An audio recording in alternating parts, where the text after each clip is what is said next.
Good evening, everyone, and welcome to our second Bible study in this PowHer series.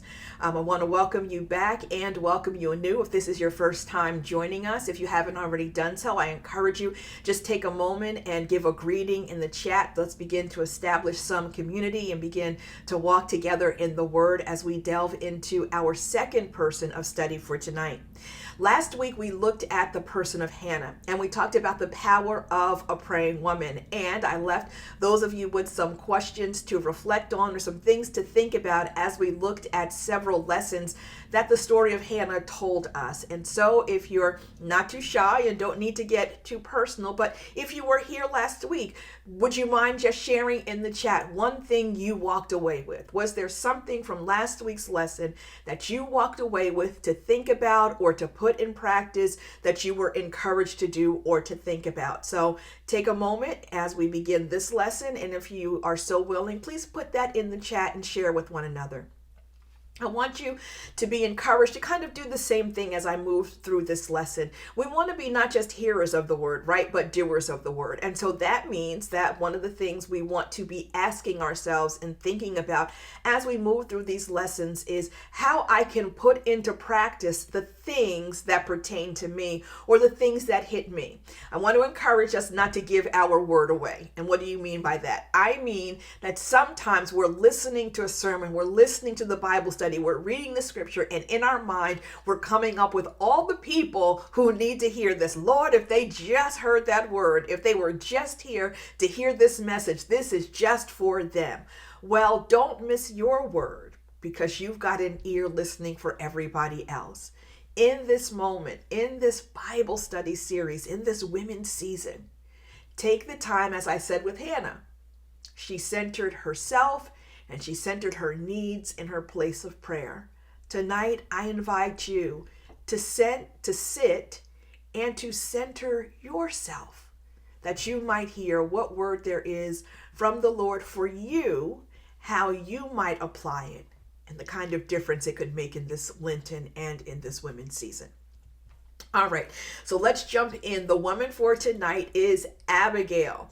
Abigail is the first wife of David, and we're going to look at the lessons she teaches us about the power of a capable woman. She is an example of a capable woman, capable,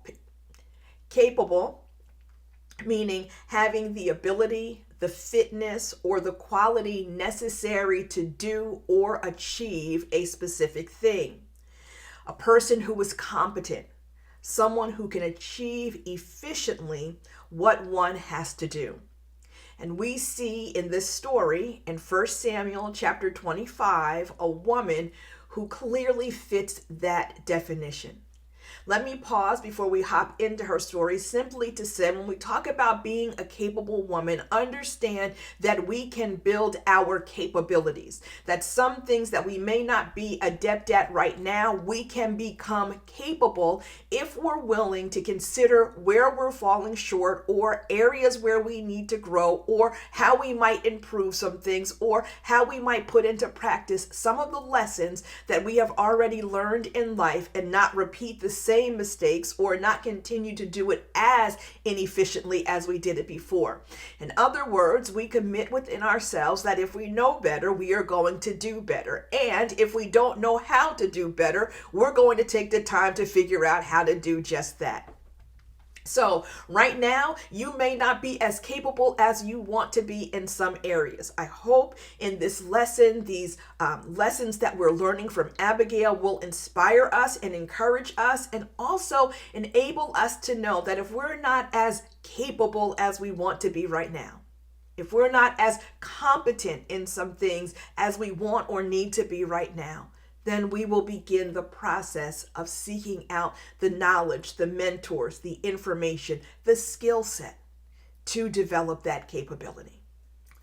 So Abigail, and I'm referring to her as a capable woman because in her story in 1 Samuel 25, we see that she has the ability to act in ways that successfully and efficiently bring about the desired ends. And even more important than that, the reason why I love this story in 1 Samuel 25 is that Abigail is valued for being clever, for being capable.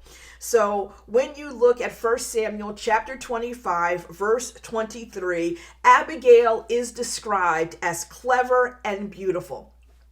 Now, one of the things you'll notice in scripture is the most important thing aspect and the most important person comes first. So when two people are mentioned in the Bible, like Prisca and Aquila, Prisca, the woman's name, is mentioned first. That suggests that she had priority, that she was the leader in terms of those who followed Jesus and served with the Apostle Paul. So they were a couple, but Prisca's name, which is odd because it precedes Aquila's name, suggests that Prisca was the leader as opposed to Aquila being the leader.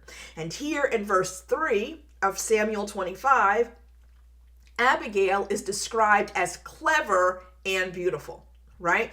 And so often in this world, women are valued for their exteriors, what they look like, and even demeaned if they don't meet certain aesthetic standards or standards of beauty that the world has. And a lot of times that beauty is the thing that women are valued for, whereas their minds are not necessarily as valued, or sometimes they're even demeaned, as if you can't be clever and beautiful at the same time, right?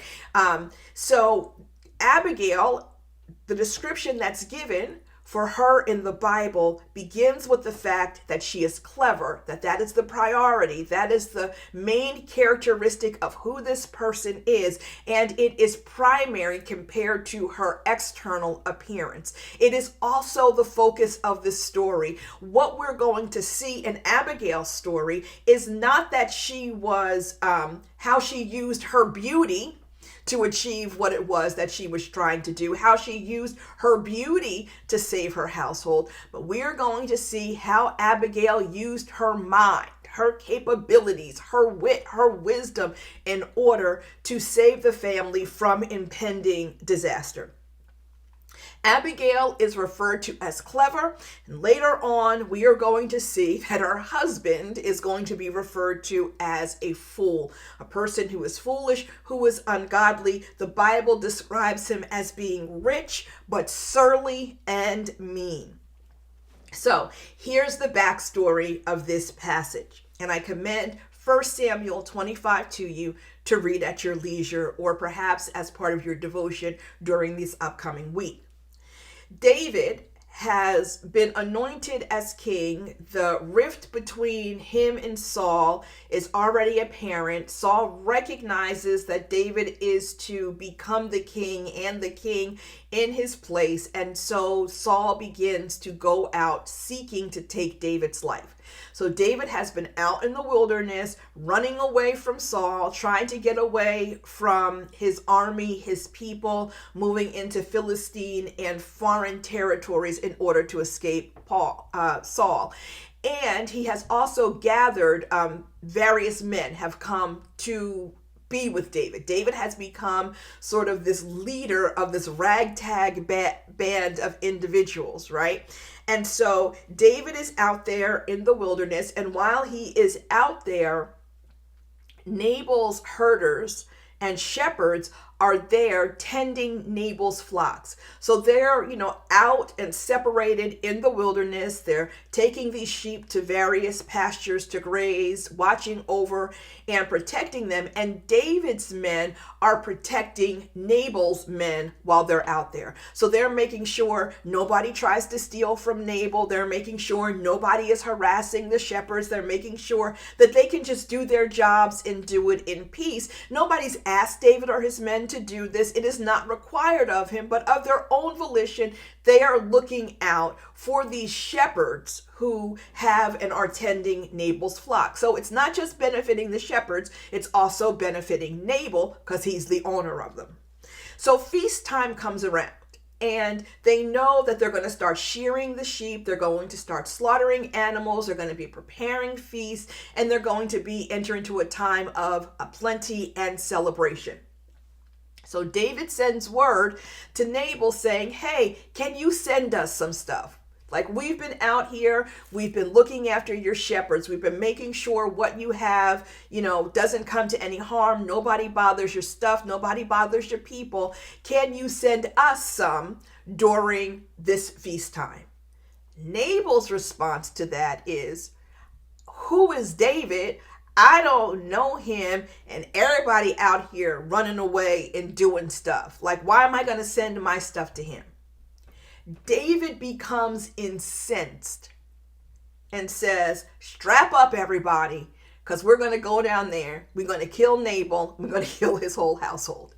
Now, that's a whole nother story to unpack. But let's pick up where Abigail enters in.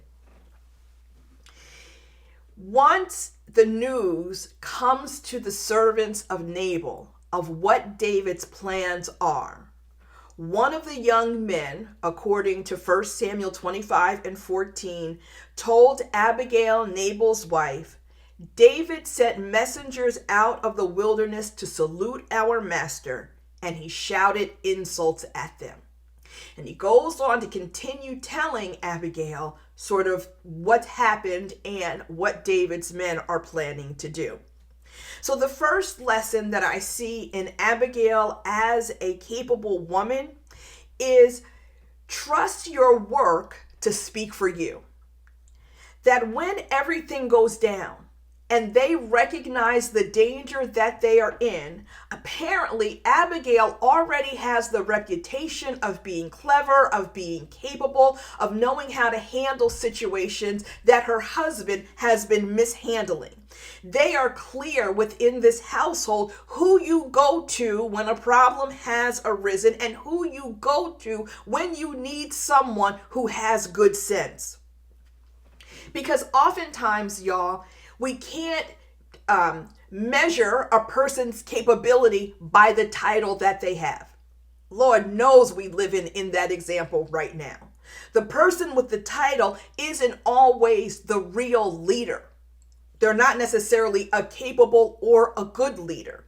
Beware of overvaluing a title without looking at the person who is filling the title to see whether or not they are capable. We can develop, as I said before, the skills and the relationships that are necessary for us to walk in particular roles and in particular potential. But when we are capable, someone other than us should be able to vouch for us. When we are capable, we do not have to toot our own horns and always announce ourselves and remind people who we are and what we've done and what we're capable of doing. When we are capable, our work will speak for us. Here's the thing, y'all. Sometimes we are not patient about when the work is going to speak for us or how people perceive us. But when we are capable, somebody other than us should see the capability. When we are capable, somebody other than us will seek us out concerning those capabilities without us always trying to announce ourselves. There's a level of insecurity when we have to toot our own horns and then coerce other people to start blowing with us. When we are capable, our work in some form or fashion is going to speak for us, even among the people who don't like us and who may even resent us for our capabilities. It is amazing how often people who may not like you, may not get along with you, or have problems or a beef with you, even though they have a problem, your capability cannot be denied. So the first thing we see is she's done the work, and her work speaks for her. And for us, we want to do the work, and trust that our work will speak for us in the times, in the places in which it is necessary and important, and will enable God to position us where God would have us to be. Because sometimes if we're so busy trying to prove ourselves and announce ourselves and put ourselves forward, we may be put forward in the wrong thing at the wrong time among the wrong people. So trust your work to speak for you. Think about the example of Jesus. Jesus rarely announced who he was. The heavens opened up and declared him. Even the demons had to acknowledge who he was. Eventually, Peter makes a confession concerning it, but Jesus didn't walk around saying, hey, I'm the Savior of the world. I'm the Christ. Do y'all know who I am? His work announced him. His capability and his accomplishments announced him. After Abigail receives this word from the messengers, or the young men who work for Nabal, it says in verses 18 through 19, then Abigail hurried and took 200 loaves, 2 skins of wine, 5 sheep ready dressed, 5 measures of parched grain, 100 clusters of raisins, 200 cakes of figs. She loaded them on donkeys and said to her young men, go on ahead of me. I am coming after you. But she did not tell her husband Nabal. So the first thing we see, you look at the abundance of what Abigail was able to get in a moment, to gather up, to take the David, on top of the fact that there seems to be no lack in the household. Like her doing this is going to it's not going to prohibit the feast that the household is going to have. So it highlights the fact of Nabal's stinginess and his unwillingness to share what it was that he has, even though these people have been out there, David's people have been out here taking care of him. Y'all, it is so paradigmatic of the situation that we find ourselves living in these days, and so often do.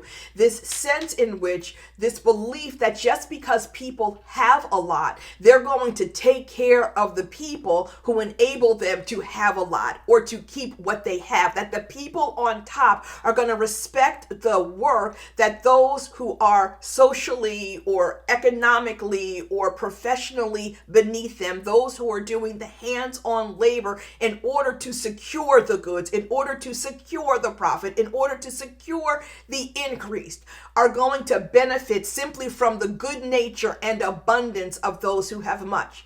Because in this example, Nabal is rich. In this example, Nabal has enough to spare. In this example, Nabal has more than enough for his household and to show kindness to the people who help to secure his household. He dismisses David out of hand rather than even checking with David, or not even checking with David, checking with his servants to say, is this the truth? Is this what he's done? Has he looked out for y'all? To verify it and then to act accordingly. He dismisses it out of hand. Meanwhile, the actions of Abigail stand in sharp relief to those of Nabal. Abigail acts decisively. That's the second lesson of a capable person. A capable person can act decisively in a situation, recognizing that there is no good decision or no good decision until a decision has been made. The thing that I want to push us on, y'all, as we move into this women's season, as we walk in the power that we are claiming, is for us to live lives of intentionality, to live lives based on our decisions, and not live lives based on default. Not give up our power to decide or to dream or to do or to act, and simply position ourselves in a place of responding, always reacting. No, that's not the word I want to use. I want us not to be reactors, but to be responder. To respond is to consider the information that is before us, to process it, understand it, and make decisions on how we are going to act accordingly. But to react is just sort of this knee jerk in which our actions are governed by the actions that preceded them. So then we become reactionary. We're not really moving in the direction we've decided. We're not really making decisions according to our goals and agenda. We're simply acting as a result of what somebody else does. And when we're reactionary, we're allowing people to control us. We are allowing ourselves to stay stuck within a limited realm of behavior and decision making that is solely dependent upon the initiation of somebody else. When we respond, we are acting in according to our goals, our plans, our capabilities, our competencies, our agenda, which is prayerfully informed by where God is taking us and what God wants us to do, and not simply getting caught up in other people. And that's what we see a lot of times. People will sort of try to trigger us to keep us in a reactionary mode, so that when they do that, we're always focused on what they are doing as opposed to what we need to be doing. So the second thing she does is that she acts decisively. And if we're going to truly be women of power, we're going to have to learn how to act decisively also. We are going to have to take responsibility for our decisions and not just simply let life happen to us. There is a risk in deciding, and that's sometimes why people live by default. They don't want to take the risk of deciding. They're afraid of being wrong. They're afraid of the consequences that will come their way. There is a responsibility in deciding, but y'all, I don't know about you. I would rather take responsibility for my actions and choices, even if I have made a mistake, rather than to have to suffer solely under the consequences and the actions of somebody else who may not have my best interest at heart or even have my interest in view, who may solely be operating according to their own vested interests and not even caring about me. So there's a risk in deciding. There is a responsibility in deciding. And if we're going to be capable people, then we are going to have to stand up to acknowledge and to accept that risk, to allow the buck to stop with us at certain times and to live with the consequences of what we have decided and what we have chosen.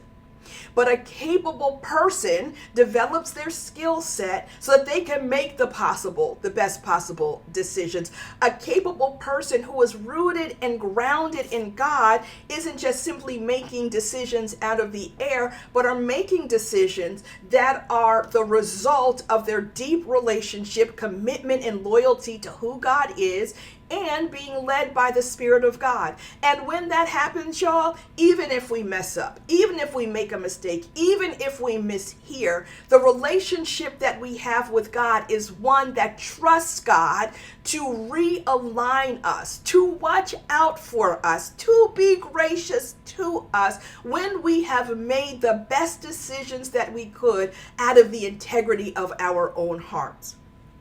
So she has acted decisively. The second thing in verse 19, she does all this, and it says at the end, but she did not tell her husband Nabal. Now, y'all, here's my disclaimer. Don't y'all leave from this Bible study talking about Reverend Lettsome was reading this passage, and she was talking about how Abigail did all this stuff, and she was a capable woman, and so she ain't tell her husband everything. So that's just my word from the Lord for me to do whatever it is I want to do and not tell my partner, not tell my husband, not tell the people that I am in close relationship with concerning these things. That is not what I'm saying. Let me be very clear. This is the lesson that I want us to take out of it. Capable people should be able to recognize other capable people and know whom to share information with, who to call in closely to them, who can act alongside of them. Capable people recognize that sometimes there are things that you will have to carry and do on your own, And that sometimes the people who are closest to you or who surround you are not necessarily the people that you can entrust certain things to. It goes on later, and she'll say that Nabal lives up to his name. It means fool, and that's exactly how he acts. In this situation, she has seen that when the servants came and told Nabal about the situation, his response was a foolish reaction to it, right? They come to her. She decides she's not going to go with the foolishness or the person who is determined to be foolish, that she is going to act in a different manner, make a different decision with the goal of recognizing the danger that they are facing and coming up with a solution to the problem. Everybody doesn't have to know everything, and we're also going to have to know the folk around us. Okay? Those two things are tied. So I'm going to get to knowing the people around us in a minute. But the first thing I want to say is everybody doesn't have to know everything. And I'm not talking about being underhanded. I'm not talking about being secretive. I think it is important for us to know the difference between privacy and secrecy. Some things are private. Some things are not for public consumption. Some things other people are not obligated to know.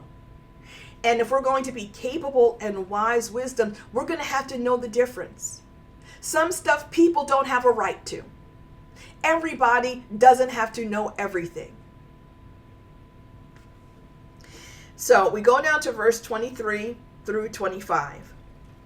When Abigail saw David, she hurried and dismounted from the donkey, fell before David on her face. So now she's followed behind them. They've brought, the food and supplies that David has originally requested. She bows to the ground. She fell at his feet and said, "Upon me alone, my Lord, be the guilt. Please let your servant speak in your ears and hear the words of your servant. My Lord, do not take seriously this ill-natured fellow Nabal.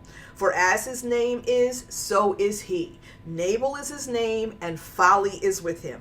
But I, your servant, did not see the young men of whom, my Lord, you sent." So here comes Abigail. She comes before David. She brings him the things that she's requested. She's like, look, pretty much, I'm sorry this happened. I'll take responsibility for it. Nabal acted this way. He acted according to his name, to his ill nature, according to his folly. They came to him. He gave that response. I didn't know what had happened or transpired then, but it's very clear that once she got word and recognized it, she went to rectify the situation.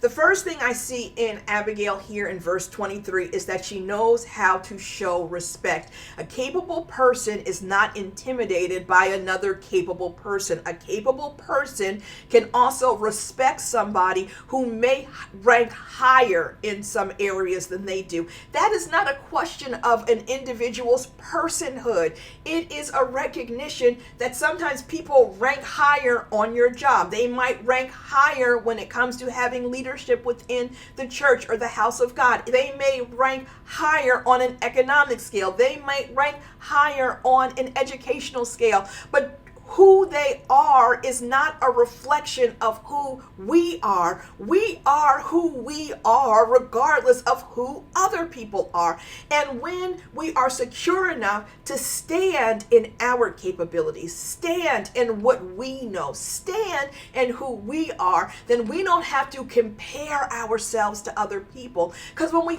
compare ourselves to other people, we make them the standard. When we are not insecure within ourselves, when we realize that showing respect and showing honor doesn't have to minimize who we are. It doesn't make us small, but it shows humility. It just simply shows respect.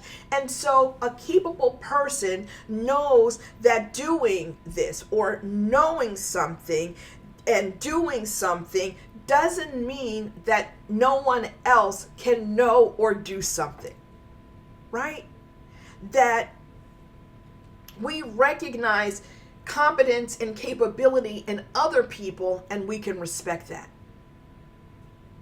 So rather than thinking about our capabilities as putting us higher than someone else or raising us to a different level in relation to some of us, I want us to think about how our capabilities enable us to show respect because we know who we are, how we can just honor and respect one another without moving into competition. That our competition is only with ourselves, us trying to be the best versions of ourselves. And our capabilities enable us to recognize capability in somebody else, right? Because we know the traits of what it is to be capable, that also helps give us a lens to identify capability in other people, identify character in other people, identify efficiency in other people, which helps us to know other people and how we share things, how we partner concerning things,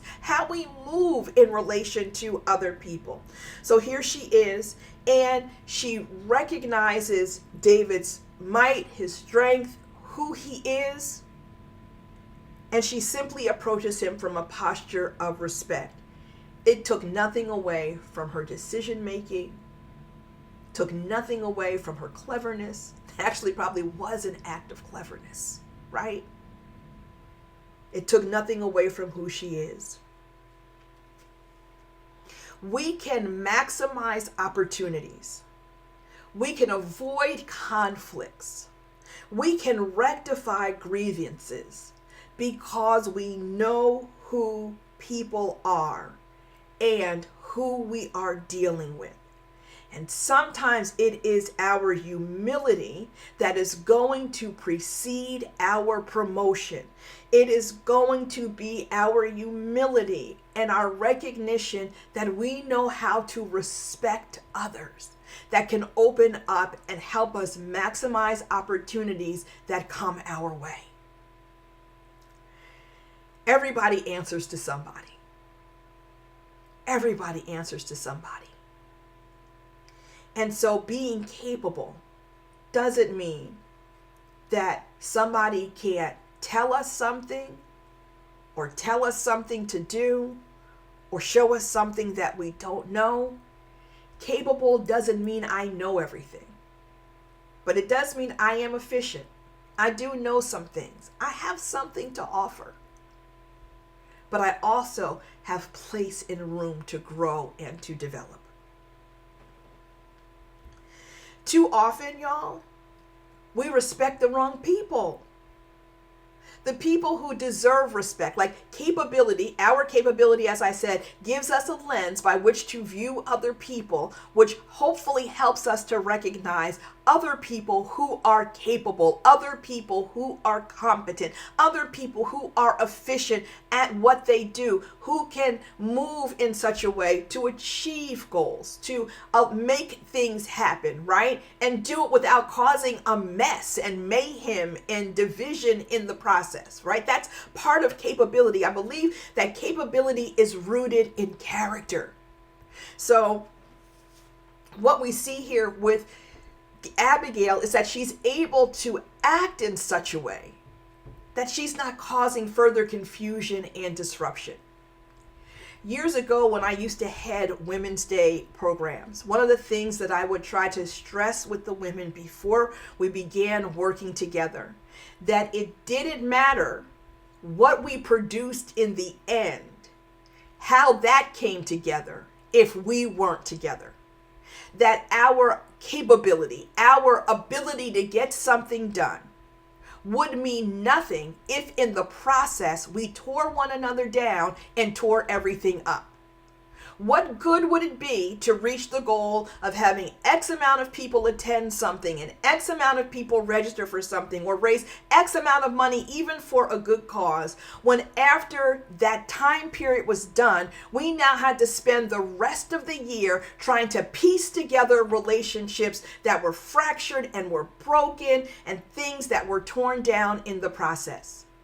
I want to impress upon us the fact that capability has to just be more than getting the job done. It gets the job done efficiently. It gets the job done with character and integrity. It gets the job done without breaking up stuff or breaking up people. And sometimes what is happening, Abigail can respect David and recognize his capability, how he has served, how he has helped them out in the fields by protecting their interests, their people, and their property. And she gives respect to him.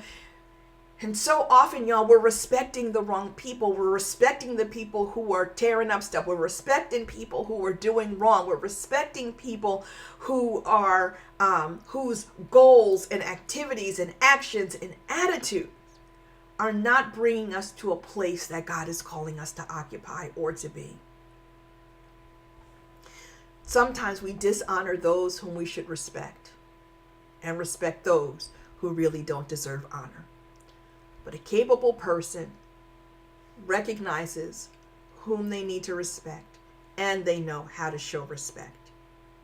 A capable person, according to verse 24, is willing to be held accountable. That's the second part. We have to act decisively. We know that there's a risk of deciding. We know that there's a responsibility in deciding. And the responsibility of deciding is being willing to be held accountable for our decisions. A capable person is not afraid to take responsibility. A capable person is not afraid to take the L, to take the loss, to recognize I might have messed up. This might not have been the best choice or the best thing to do, but whatever it is, like Abigail, let the guilt be on me, right? Especially as a leader,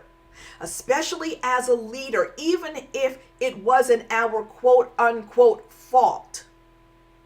We're willing to take responsibility because that is what a capable leader does. They lead in the decision making, and they lead when it comes to the consequences, and they lead when it comes to the accountability. And that's what makes them capable. And that's also what makes them trustworthy for other people to follow and or partner with them in the things that they do. A capable person knows the difference between doing right and being right. So when we talk about being held accountable, as a leader, I might not have done it. It might have been somebody that I delegated something to, somebody working within the ministry, the organization, the job, who has done something wrong, right? But because I'm the leader, I may have to take responsibility, be willing to be held accountable by doing right, even though when we look at the situation objectively, we were right and they were wrong. And sometimes we're messing stuff up because we're continuing to insist on the fact that we are right rather than trying to figure out how to do right, how to live right, how to do the right thing at the right time, even if it means taking accountability and responsibility for things that we didn't get completely wrong. The sixth lesson is you know the folk around you. And that tags on to number 3. Everybody doesn't have to know everything. Know the folk around you. She knows that folly is with Nabal. She knows that he acts according to his name, that he works in foolishness. He is mean. He is surly. And so she acts accordingly to save the household from David's wrath and anger. Potential is potential, y'all. It's not realized, and therefore it's not real. Why am I saying this? That sometimes we're not making decisions based on what we know about folk. We're making decisions about who folk can be. We're making decisions about the potential that an individual has or can achieve, but they haven't walked in it yet. It hasn't been realized yet. it's often a reflection of how we would handle the situation if we were in their position. And so we can see all the possibilities and all the positive ways that it can go forth. But at some point, we have to recognize a capable person recognizes the difference between potential, unrealized, right? Action, character, unrealized, achievement, goals reached, unrealized, position, and what's real. And therefore, we have to consider that when we think about knowing people around us and then acting accordingly, right? And so we can see that somebody has the potential of X, Y, or Z, but based on the reality of what they have shown us, what can we turn over to them? What can we entrust to them? What can we give them that can demonstrate their current capability and then take them to a greater level that we see is their potential? But instead, we think we know people when really we are hypothesizing about who they could be in the future, what they could be in the future. A capable person has the courage, because it's hard sometimes, has the courage to see people as they are, where they are, not necessarily making a value judgment of that, but acting in accordance to that. Because too often we're acting on what folk are finna do, or what they say they're going to do, even when they've shown no evidence of doing those things, even when they've had opportunity to do those things and they haven't gone through with those things. And we are entrusting them and believing them and acting in relationship to them based on some stuff that has not been demonstrated, has not been shown, has only been talked about and unrealized. A capable person will take a close look at their decision making, at an individual's attitude, at their behavior, so that they can make the decisions that they need to make. Now, can people show us some things that are not true? They can. And sometimes in our best interest, we may make a mistake. But at least we can stand confident in the fact that we stood in a place of making the best decision we could with the information that we had. At least make the decision based on the information that you have, not just simply what you hope is there. Finally, in verses 40 through 41, it says that when David's servants came to Abigail at Carmel, they said to her, "David has sent us to take you to him as his wife." She rose and bowed down with her face to the ground and said, "Your servant is a slave to wash the feet of the servants of my Lord." Abigail got up hurriedly and rode away on a donkey. Her 5 maids attended her. She went after the messengers of David, and she became his wife.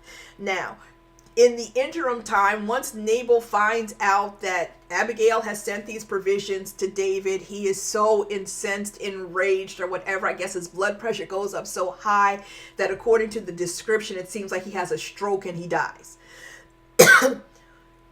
Abigail is now a widow. I guess David's people hear about it, him recognizing her cleverness, probably even her beauty, her what she has demonstrated to him. He sends his servants to see if she will come and be his wife, and Abigail goes. So my last thing is, a capable person recognizes a good opportunity and will take it.